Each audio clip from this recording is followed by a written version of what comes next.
Scott White.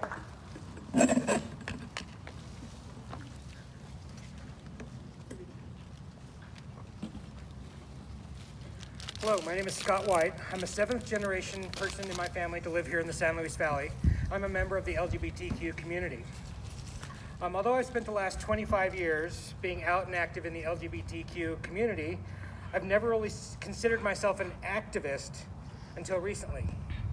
And then when I say those words, 25 years, I'm not even that old. I don't know how I can have been an activist for 25 years. I look back at my years here in the San Luis Valley. It was very interesting. I think about the scared boy in school, the boy who cowered in fear, the violence and taunting that was coming between each class, wishing that any teacher would stop it. I think about the young man that went to college right here at Adams State, in his hometown, thinking I'll never come out as long as I live here, because seemingly everyone knew my parents and I was carrying this shame. But I came to college here, and college did what it's supposed to do. It opened my eyes. I found community. My sophomore year, I helped build an off-campus social club for LGBTQ folks. We were craving a community here, but we didn't have one. There was nothing here for us, so we built it. It wasn't easy, it was scary, but we needed each other, and we needed to live our authentic lives. During the 10 years I spent in Denver, I was very active in the LGBTQ community. I served 5 years as the president of the oldest gay organization in Colorado. We fundraised thousands and thousands of dollars for charity. It was a motorcycle club, a gay motorcycle club. And it's been 51 years since those brave men banded together and started something to help them live their authentic lives.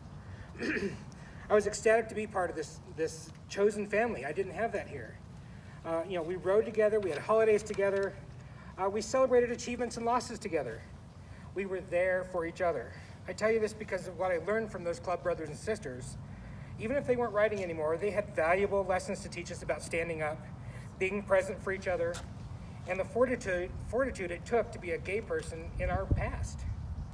One friend told me a story about being arrested one night in a bar, and he was tried and ended up as a registered sex offender and had to live for 60 years as a registered sex offender for just being in a gay bar, or in a bar with other people like him, trying to live his authentic self, his authentic truth.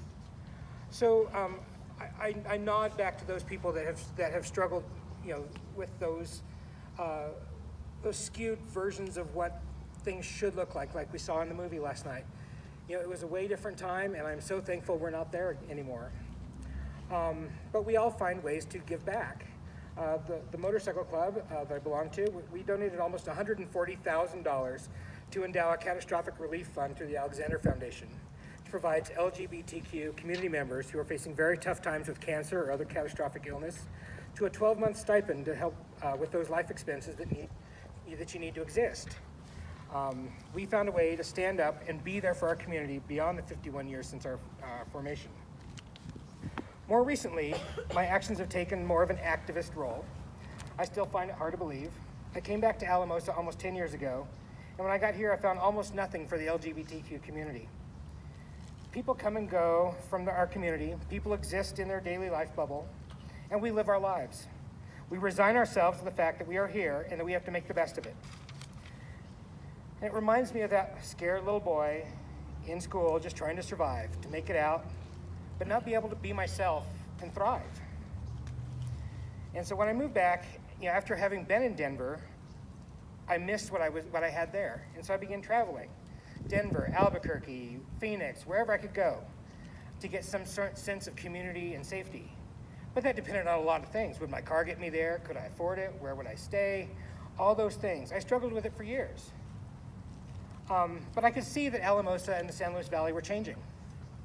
Social media was influencing people's thoughts and actions. I began seeking another community. And since I worked for a healthcare company at the time, I began seeking out LGBTQ-friendly healthcare providers. I wanted to be able to be honest with my doctor.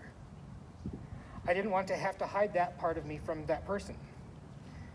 As these doctors, some LGBTQ, some allies, came and went, I'd have to hit the reset button every time and try and find another one. It's led to my plight of 7 primary care physicians in 10 years. But I was lucky. I had access to those resources. I knew who to ask, where to ask, and what to ask.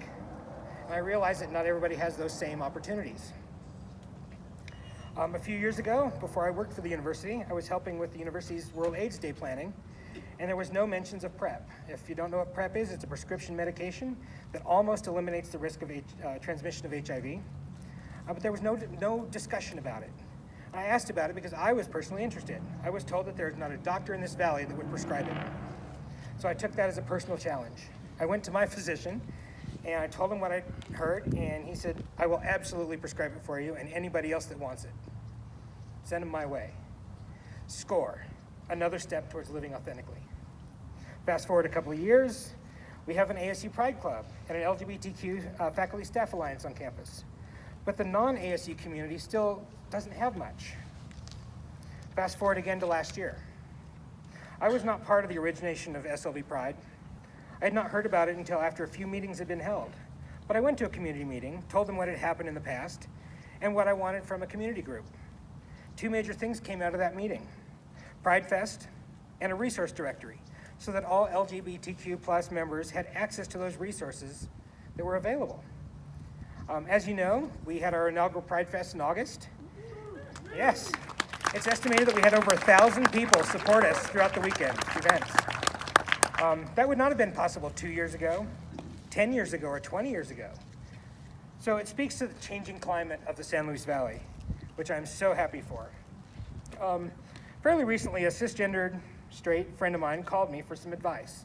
I'm her Wikipedia of all things LGBTQ. Quick dial. This person is a substitute teacher in another state with children in junior high and early high school. Her oldest son came home and announced that the choir teacher was gay. And he followed up with the teacher transferred from the junior high to the high school where he felt safe and that he could create a choir where everyone felt safe. And the child's thoughts weren't with the sexuality piece of the topic, but because of his brother. If his teacher didn't feel safe, was his brother at the junior high safe? And his brother isn't gay, but he was worried nonetheless. Her question to me was, why did the teacher feel the need to tell the students that he's gay? She doesn't feel the need to share with her students that she's heterosexual. And we talked it through. And just like it's important for young women to see successful female role models, it's also important for that kid that's questioning themselves to see a role model that identifies the same way that they do. It's important that that child feels safe and that they might have someone to talk to. This one thing could save a life. This choir teacher standing up, being present, and living authentically to help us students. This teacher friend of mine is also educating herself, asking the questions, being supportive. Those are the kinds of teachers our students need.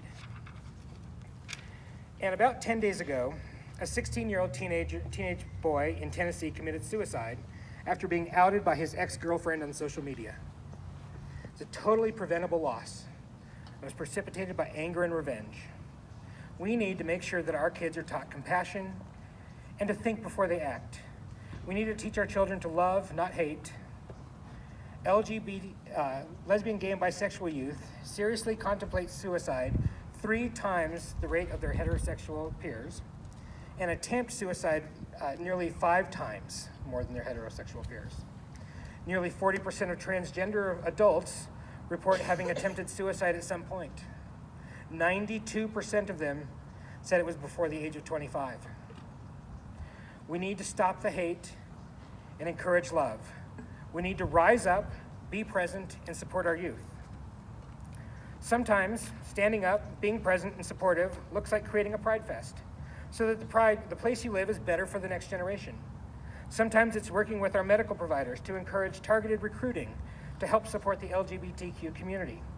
Sometimes it's talking to your kids or students about love and acceptance and modeling those qualities for them. And sometimes it's picketing a church that is anti-LGBTQ in its words and actions, sending messages that love is love and that hate is not something we value or tolerate. So I ask you, rise up, be present, be supportive, embrace love. Do what you can to help change our world for the better. To paraphrase that line from The Doll's House Part 2, the world 20 to 30 years from now will not be what we want it to be unless we work for it now. Thank you.